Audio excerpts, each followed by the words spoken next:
오늘 본문의 말씀이라고 하는 잠언 28장 8절에서 14절까지의 말씀의 제목은 항상 경외하는 자는 복되거니와 하는 제목으로 말씀을 드립니다. 14절의 말씀에 우리 다 함께 제목의 말씀을 다 함께 봉독합니다. 시작. 항상 경외하는 자는 복되거니와. 그래서 항상이라고 하는 것은 비가 오나 눈이 오나 추우나 더우나 항상 주님을 경외하는 자, 이 사람들에게는 하나님께서 복되다고 하는데, 그 복되다고 하는 그 내용 자체가 뭔가를 오늘 본문에서 8절에서부터 14절까지 보면은 절마다 모든 내용들이 다 기록이 되어 있습니다. 먼저 8절의 말씀을 한번 봅니다. 8절의 말씀을 보면은 중한 별리로 자기 재산을 늘리는 것은 가난한 사람을 불쌍히 여기는 자를 위하여 그 재산을 저축하는 것이니라. 중한 별리라고 하는 것은 요즘 우리나라 같은 경우에 고리대금업자라고 이렇게 말하죠. 그렇죠?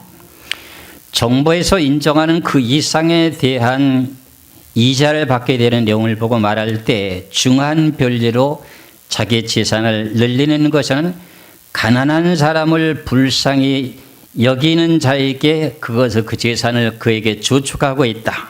그럼 가난한 사람을 불쌍히 여긴다고 하는 것은 무슨 말입니까? 가난한 사람을 불쌍히 여기고 나눠주고 베풀어주는 그 사람에게 고리대금업자라고 하는 중환별을 가고 재산을 쌓는 사람들의 그 재산이 누구를 준비하고 있다? 가난한 사람을 불쌍히 여기는 사람에게 저축하고 있다는 겁니다. 우리는 이런 내용의 말씀을 알게 되게 되면 내가 불쌍한 사람들에게 뭔가 먹을 것이 없어서 나눠주고 베풀어주게 되는 것은 하나님께 꾸이는 거라고 했지 않습니까? 그 내용과 마찬가지로 성경의 말씀을 우리가 알게 되면 행함에 따라서 모든 내용이 힘이 생기고 소망이 생기는 겁니다. 그 다음에 9절의 말씀에 사람이 귀를 돌이켜 율법을 듣지 아니하면 그의 기도도 가증하니라. 하나님의 말씀을 늘 증거하는데도 그 말씀을 귀 밖으로 제쳐놓고 자기의 멋대로 자기의 생각대로 기도하는 사람들이 더러 있습니다. 그런 사람들은 결과적으로 그 기도는 가증하다고 했으니 그 기도가 하나님 앞에 상달이 안 된다, 그런 내용의 말의 뜻이 되는 겁니다. 그렇죠?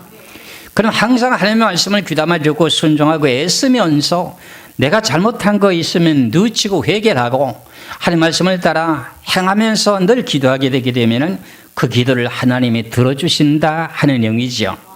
우리 신앙인들이 일상생활에 살아가는 모든 내용 중에 한 대목을 계속 말씀드리고 있는데, 10절의 말씀을 보면 정직한 자를 악한 길로 유인하는 자는 스스로 자기 함정에 빠져도 성실한 자는 복을 받느니라 그랬어요. 정직한 자를 악한 길로 유인하는 자, 정직한 자라고 하는 것은 하나님의 정직한 말씀을 따라 신앙생활하는 사람 보고 말합니다. 정직한 믿는 신앙인들을 유인해가지고 어떻게 해요? 스스로 잘못된 길로 유인하는 사람들은 자기가 판 함정에 자기가 빠진다는 겁니다.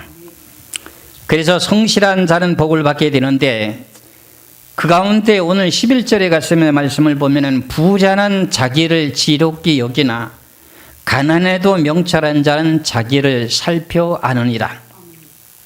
그럼 부자는 자기가 부자 된 것은 내가 머리가 좋아가지고 이렇게 부자가 됐다, 이렇게 자기 자신을 나타내고 교만하지만은 그렇지 않고 명철한 자는 자기 자신을 돌본다는 겁니다.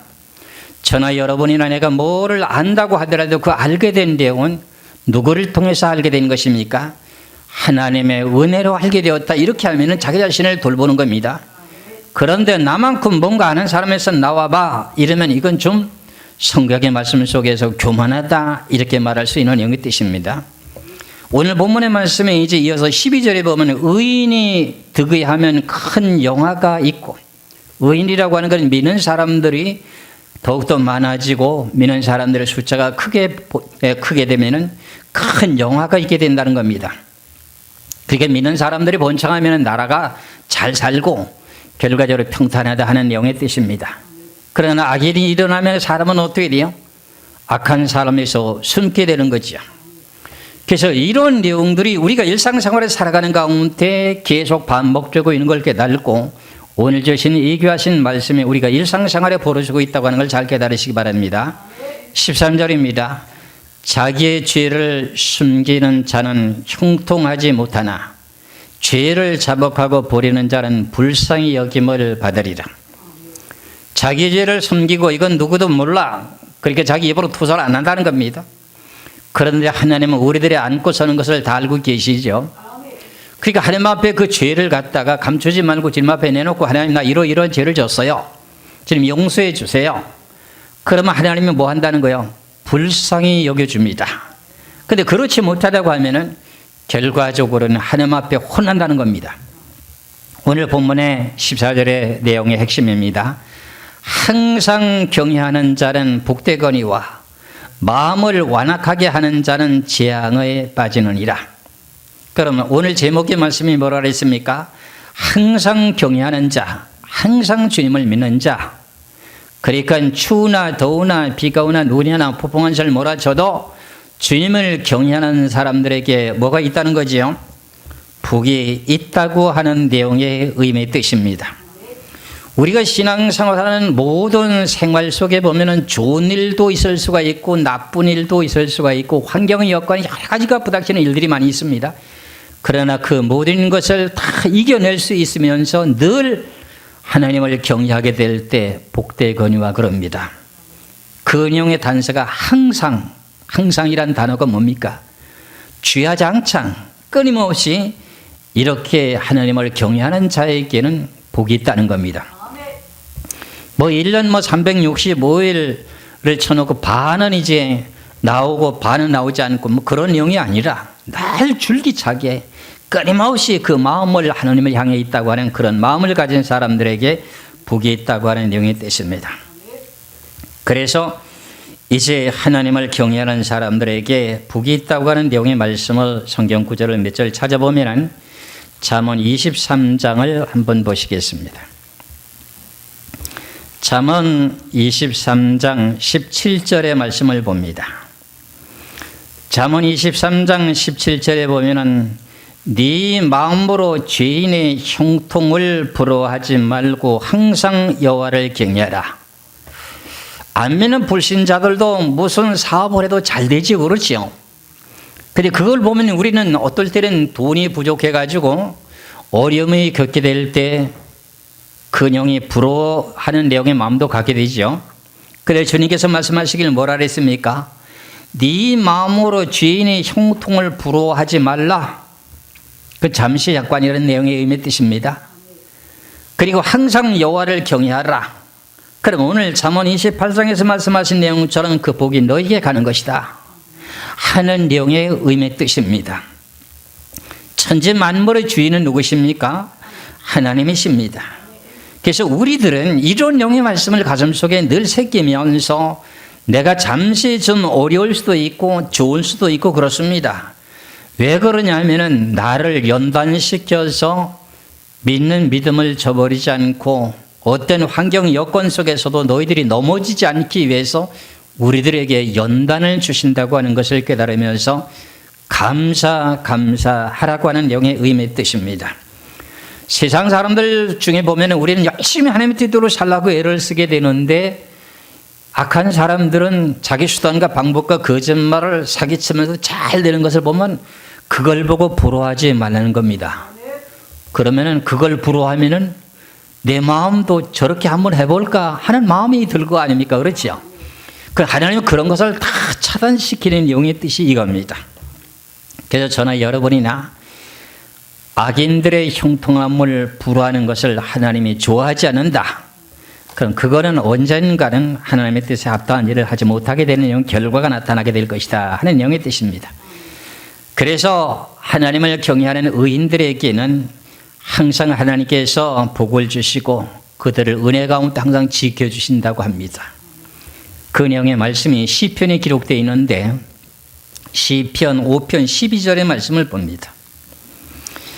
시편 5편 12절의 말씀을 보시면은 여호와여 주는 의인에게 복을 주시고 방패로 함같이 은혜로 그를 호위하시리로다. 여호와여 주는 의인에게 복을 주시고 방패로 함같이 은혜로 그를 호위하시리로다.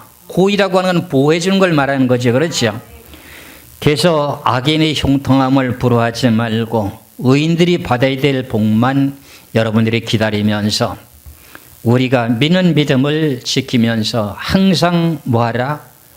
여호와를 경외하는 자에게는 복되리라 하는 말씀을 여러분들이 기억하셔야 됩니다. 지금까지 살아오는 모든 내용 가운데 꾸준하게 신앙생활을 한 사람들 치고 안 되는 사람을 나는 아직은 보지 못한 것 같아요. 꾸준한 끈기가 있게 신앙생활을 꾸준히 한 사람들은 굴고 조금 때에 따라서 시험 드는 일도 있고 어려움도 있지만 계속 그가 복을 받게 되고 또 넘어졌다가 일어나는 것 같지만서도 그에게는 또 부하게 되고 하는 내용들을 늘 보게 되게 됩니다. 그래서 저나 여러분이나 인내하는 믿음, 굳건한 믿음, 꾸준한 믿음을 가지시기를 주의 이름으로 축원합니다. 물론 우리가 지금 은혜 시대이기 때문에 하나님이 도우셔야만이 내가 믿음을 지킬 수 있다 하는 내용으로 이제 많이 외치고 증가하게 되고 그런 핑계를 댈 수 있으나 내가 하나님의 뜻을 알면서 의지를 가지고 그걸 지키려고 노력하게 될 때에 하나님께서 성령으로 도와주십니다.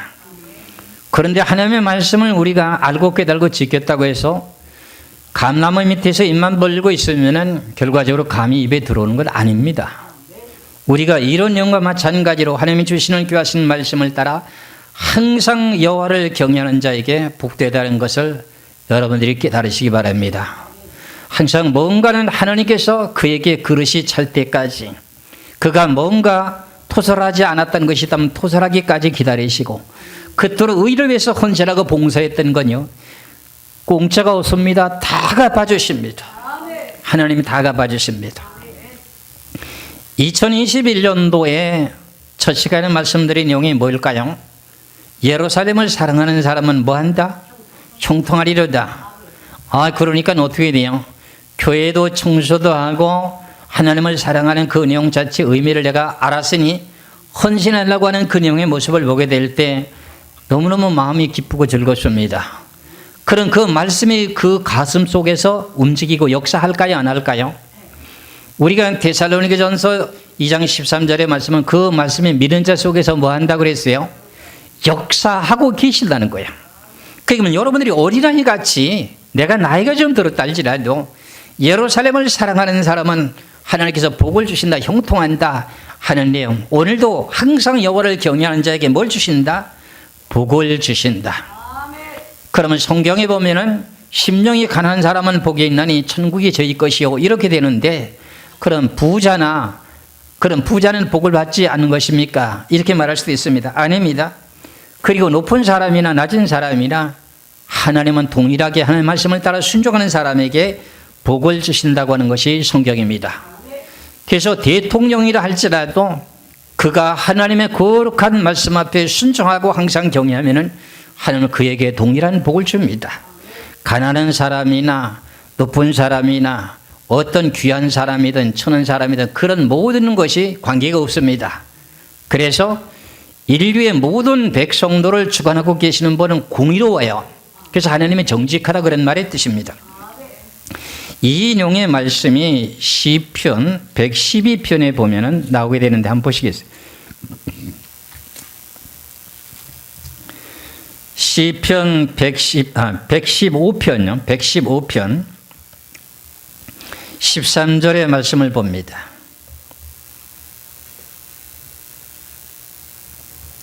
시편 115편 13절에 높은 사람이나 낮은 사람을 막론하고 여호와를 경외하는 자에게 복을 주시리로다.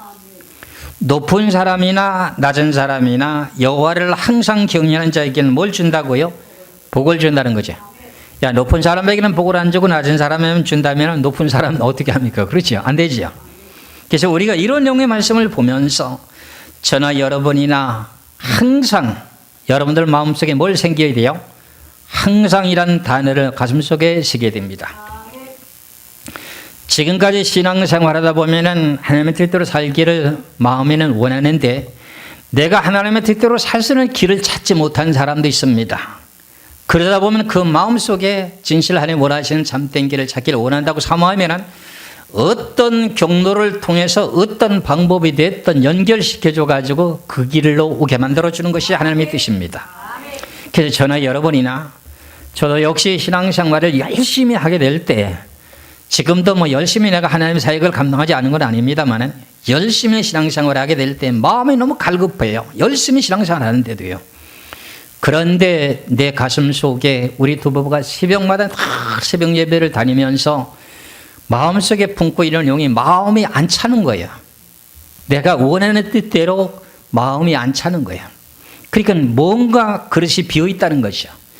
그러다 보니까는 마음에 들지 않다 보니까 어떻게 돼요? 하나님이 원하시는 길로 인도해 주시옵소서.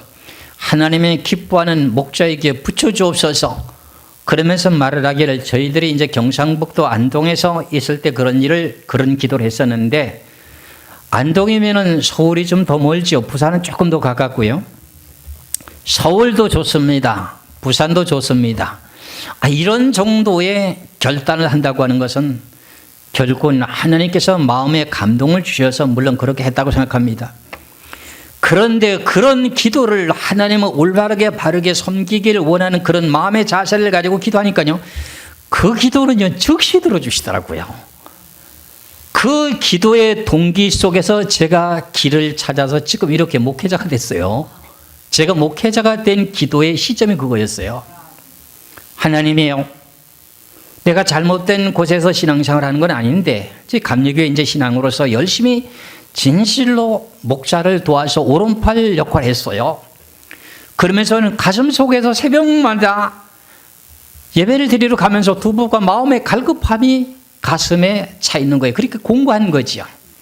그러다 보니 두 부부가 한다는 소리가 우리가 진짜 이래가 천국 갈 수 있을까?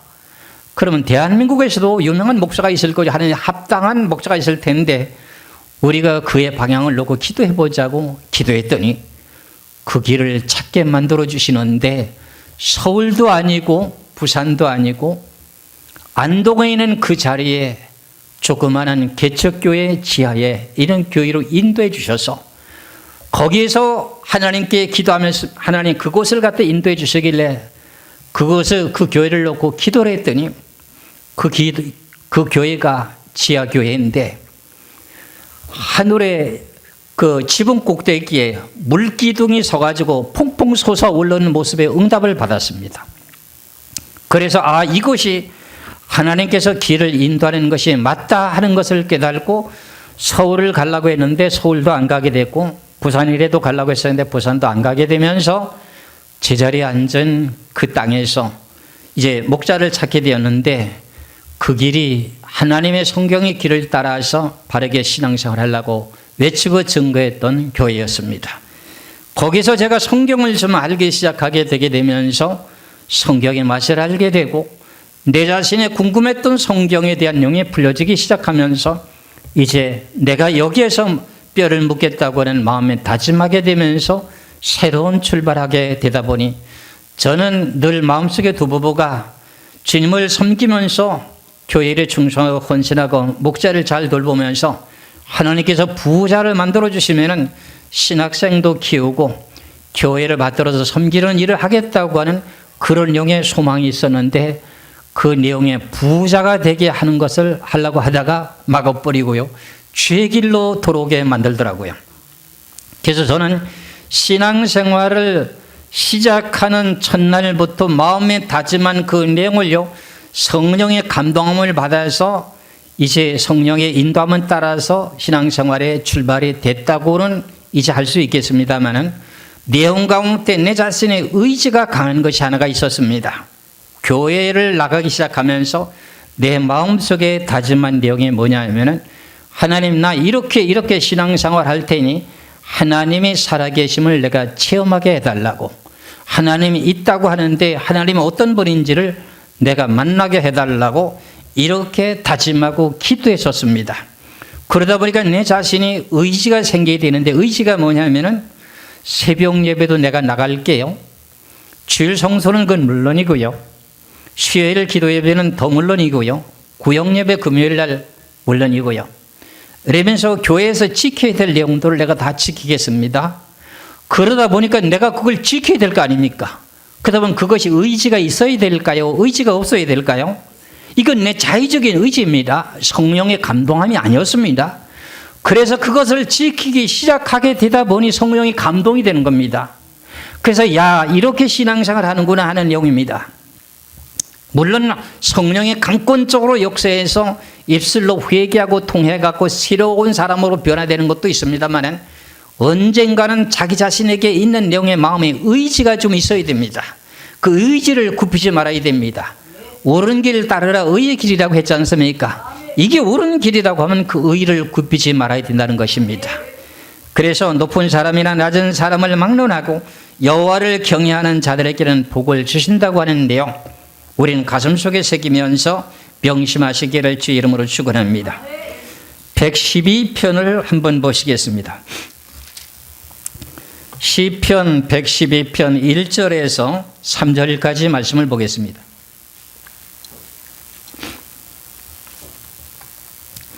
시편 112편 1절에 3절까지 할렐루야, 여호와를 경외하며 그의 계명을 크게 즐거워하는 자는 복이 있도다. 그의 후손이 땅에서 강성하며 정직한 자들의 후손에게 복이 있으리로다. 부와 재물이 그의 집에 있으며 그의 공의가 영구히 서 있으리로다.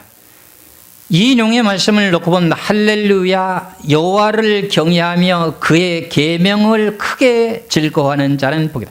그의 계명을 크게 즐거워하는 것이 뭘까요? 우리가 쉽게 생각은 십계명, 계명을 전체적으로 분산해 놓고 보면은 613가지가 된다고 하지 않습니까? 그걸 말하는 것이 아니라 그의 계명하면은 여호와 하나님의 계명, 그런 말의 뜻입니다. 그러니까 나 외에는 다른 신을 섬기지 말라 하는 그 내용이 돼. 그의 계명을 크게 즐거워하는 자는 복이 있도다.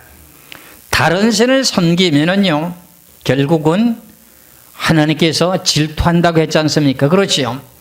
그렇게 여호와의 계명을 즐거워하는 자는 하나님께서 복을 주신다고 하는 내용이 약속이 됐습니다. 그렇게 되면 그의 후손이 땅에서 강성하며 정직한 자들의 후손에게 복이 있으리로다. 그의 후손들이 땅에서 뭐 한다고요? 강성하며, 그리고 정직한 자들의 후손에게 뭐가 있다고요? 복이 있으리로다. 정직한 자라고 하는 말이 무슨 말입니까? 하나님의 말씀은 정직하며 이리 돼 있어요. 그리고 정직한 자들의 후손에게 복이 있다는 겁니다. 그러니까 먼저 부모가 하나님의 계명을 크게 기뻐하며 지키게 되게 되면은 한 단계를 뛰어넘어서 자식들에게 결과적으로 복이 임하게 되는 내용입니다. 신앙생활을 하는 가운데 부모가 신앙생활이 부실하면은 자녀에게 어둠의 권세들에게 공격의 대상자가 됩니다. 이해가 잘 가시는지 모르겠어요. 우리가 출애굽기 20장의 말씀을 보면은 부모들의 지은 죄가 3, 4대까지 간다 그러지 않습니까? 그럼 부모가 열심히 주님을 경배하고 찬송하고 하나님의 계명을 크게 기뻐하면은 어떻게 돼요? 거기에서 싸우고 다투고 하는 내용의 단계, 거기 걸려 있습니다. 거기에 걸려 있어요. 벽이 다 가로막혀져 있어요. 그런데 부실하게 되게 되면 그 부모가 하나님의 계명을 크게 기뻐하지 못하고 대충 신앙생활 하면서 하나님의 계명을 어기게 되게 되면 고단 단계 어디까지 뛰어넘느냐? 부모 단계를 넘어서 자식이까지 가가지고 그 모든 영이 어둠의 권세들이 방해하는 겁니다. 그래서 먼저 우리가 앞장선 저희들이, 부모된 여러분들이 하나님의 계명을 크게 기뻐하게 되게 되면 하나님께서 도와주십니다. 그래서 어둠의 영들이, 선조들이 하나님 앞에 잘못 신앙생활을 했던 그 모든 내용들, 우상 섬겼던 그 모든 내용들 때문에 3, 4대까지 임하게 되다 보니 공격을 받게 되고 시험을 받게 되지 않습니까? 그것을 우리는 지금 시대에 우리가 와가지고 하나님을 참되게 경배하고 하나님의 계명을 크게 기뻐하게 될 때는 하나님이 같이 부모와 어둠의 영과 싸우게 되지만서도 믿음을 줘가지고 그걸 이기게 만듭니다. 그럼 그 다음 단계는 어떻게 돼요? 자녀들에게는 그것이 해꾸지를 못하게 됩니다. 그래서 우리가 신앙생활의 1대가 충성되게 자라고 2대가 열심히 충성하고 봉사하고 자라고 3대가 지나면서부터 4대까지 가게 되게 되면 그 단계를 뛰어넘지 못하지 않습니까? 3, 4대 내려가면서부터 계속 뭐가 됩니까? 자녀들이 무슨 일을 하든지 잘 풀리고 잘 되는 거야. 그 영의 결과가 뭐냐면 2절에 그의 후손에게, 그의 후손이라고 하는 것은 하나님의 계명을 크게 즐거워하는 부모에게 그의 후손이 땅에서 강성하며 정직한 자들의 후대에게 복이 있으리로다 하면서 무슨 복이냐? 3절에 가서 말씀하십니다. 3절에서 부와 재물이 그의 집에 있으며 그의 공의가 영구히 서 있으리로다. 그럼 이 내용의 말씀을 놓고 보면은 무슨 모태신앙이라고 하면서 우린 몇 대 신앙인데 이런 이야기들을 좀 많이 들어봤을 겁니다. 우리나라도 벌써 복음이 들어온 지 벌써 135년이 넘은 그 상태에 있기 때문에 우리들의 선조들이 벌써 믿음 생활한 지가 3, 4대가 벌써 넘습니다. 그러다 보면 3대니 5대니 이런데도 가정에 여러 가지 어려움이 있다고 하는 내용은 선대에서부터 예수를 믿기 시작한 선대에서부터 하나님의 계명을 크게 즐거워하지 않았다는 겁니다. 계명을 올바르게 지키지 못했다는 내용의 뜻입니다. 그래서 왜 이렇게 3, 4대까지 내려오게 되는데 왜 우리는 복을 받지 못하느냐 이렇게 항의할 것이 아니라 이렇게 성경의 말씀을 잘 이제 놓고 보면서 깨달으면서 우리는 하나님 앞에 항상 경외하시기를 주의 이름으로 축원합니다. 이제 잠언 8장 32절로 보면은 하나님의 도를 지키는 자에게 복을 주신다고 하는데요. 이것은 여러 가지 광범위한 내용입니다만은 잠언 8장을 보시겠습니다.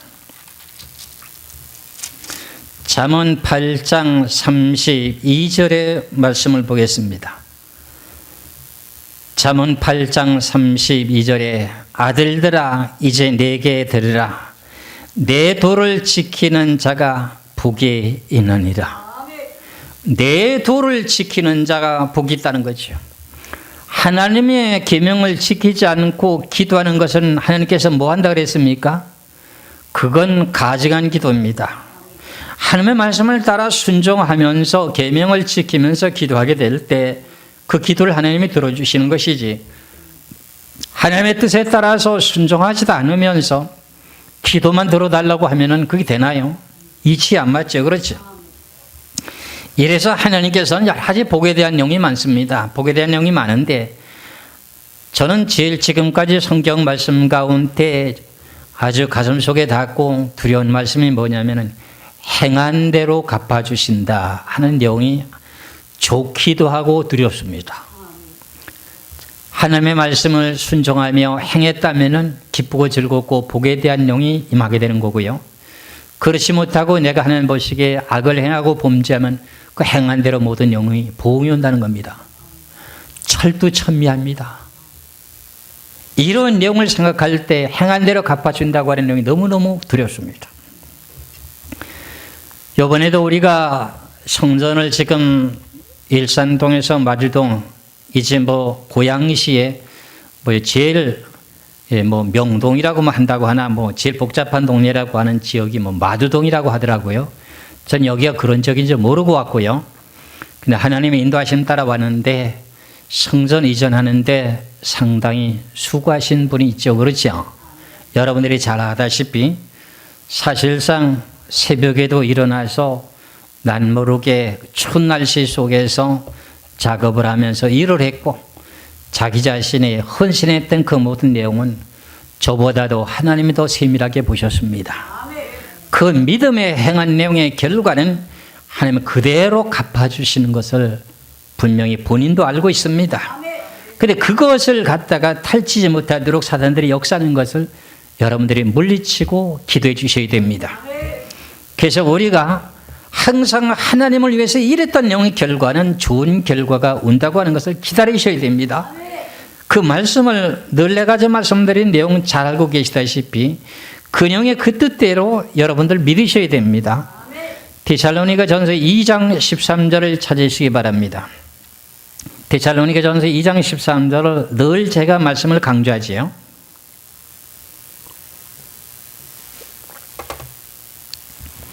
데살로니가전서 2장 13절을 다 함께 찾으셨으면 봉독하겠습니다. 데살로니가전서 2장 13절 시작. 그러므로 우리가 하나님께 끊임없이 감사함은 너희가 우리에게 들은 바 하나님의 말씀을 받을 때 사람의 말로 받지 아니하고 하나님의 말씀으로 받음이니 진실로 그러하도다. 이 말씀이 또한 너의 믿는 자 가운데서 역사하느니라. 믿는 자 가운데 뭐 한다고요? 역사한다. 예루살렘을 사랑하는 사람은 형통하리로다 하니까 그 말씀을 따라 예루살렘을 사랑하는 겁니다. 성전에 와서 청소하고 닦고 쓸고 하면서 예루살렘을 사랑하는 거예요. 교회의 머리는 누구예요? 예수님이시죠. 그렇죠? 그러니까 예수님을 사랑하는 그 내용 자체가 예루살렘을 사랑하는 거 맞죠? 그렇죠? 그러다 보니 우리가 이런 내용의 말씀이 믿는 자 속에 역사하는 거예요. 호황된 사람의 어떤 이치의 논리를 믿는 것이 아니라 한 점도 거짓이 없는 진리의 말씀을 믿을 때 믿는 자 가운데 뭐 한다고요? 역사한다고 하는 것을 우리는 믿으셔야 됩니다. 이래서 앞서서 말씀드린 내용과 마찬가지로 성경은 그대로 되는 것을 저는 보았습니다. 오늘 잠언 28장 8절에 보면은 8절에 뭐라 그랬습니까? 중한 별리로 자기 재산을 드리는 것은 가난한 사람을 불쌍히 여기는 자를 위해 그 재산을 저축하는 것이니라. 그런데 신앙인들 중에서도 별리를 돈을 빌려주고 우리 믿는 신앙인들은 같은 의인들에게는요 이자를 받습니까? 안 받습니까? 믿는 사람들끼리 돈을 구워줄 때는요 별리라고 하는 이익금을 전혀 안 받습니다. 이자를 안 받습니다. 이게 성경입니다. 그리고 이자를 받으면 이제 그게 안 되게 돼 있어요. 성경은 몰랐던 것 같아요, 분명히. 그리고 중한 별리로 자기 재산을 늘리는 것은 어떻게 돼요? 이 내용을 말씀드리면은 김광순 권사님이 자기 친구 되시는 분이 이 성경을 몰랐던 것 같아요. 자기 재산을 가지고 이자 놀이하면서 이제 그렇게 했던 것 같아요. 그러더니 결국은 그 친구분이 세상을 떠나면서 자기가 벌었던 돈을 거의 다 탕진하면서 세상을 떠났다고 하는데 이게 얼마 전에 지난해 연말쯤에 세상을 떠나는 내용을 얘기를 해 주시더라고요. 근데 제가 신앙생활 할 때 어떤 일이 있었느냐면 저희들이 두 부부는 하나님 앞에 충성하고 헌신하는 그 내용의 마음이 불듯이 일어나게 만들어 주셔가지고 저는 월급쟁이였기 때문에 한 달에 월급을 타게 되게 되면은 먼저 쓰고 나는 것 갖고 나고 생활비하고 그 다음에 하나님 앞에 헌금하려면 돈이 없어요. 난 여러분들이 그렇게 하라고 하는 걸 시키는 게 아니에요. 절대 아닙니다. 내가 했던 내용인데 그들이 마음에 감동이 오니까 어떻게 돼요? 돈을 빌렸어요.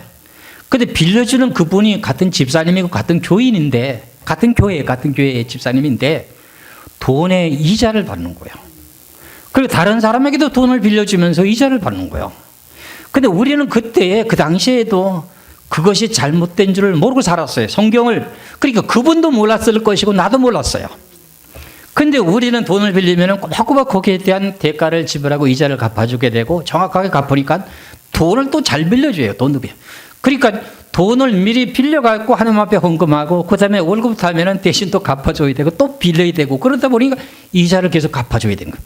근데 그 사람이 부유하게 돼가더라고요. 아주 큰 재산이 많은 부유한 사람은 아니고 아주 부유하게 좀 됐어요. 평범하게 모든 사람들보다 부유하게 됐어요.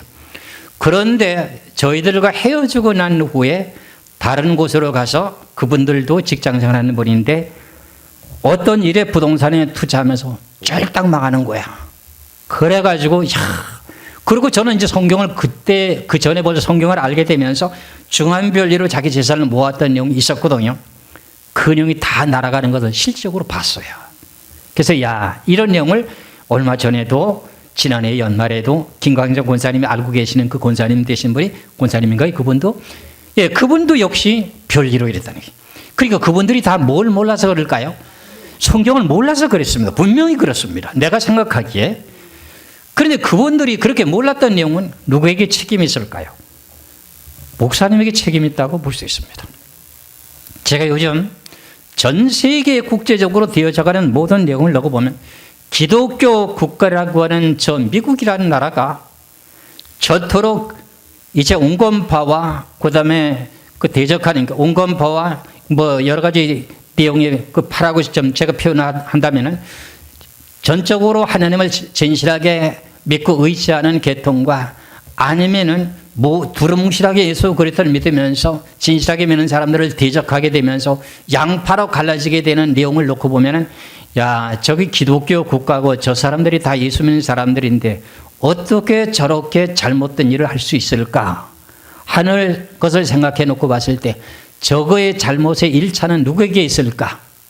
그것은 목사에게 있다고 저는 생각합니다. 왜? 그분들도 다들 우리 한국교회도 마찬가지입니다. 예수 그리스도를 믿고 구원을 받았다면 그 구원이 자기들이 천국에 가는 걸로 완성이 되는 줄로 알고 있는 분의 프로테이지가 높습니다. 우리는 그런 것을 다 이제 초월해서 성경을 알고 있다시피 그렇지 않다고 하는 것을 알고 있습니다.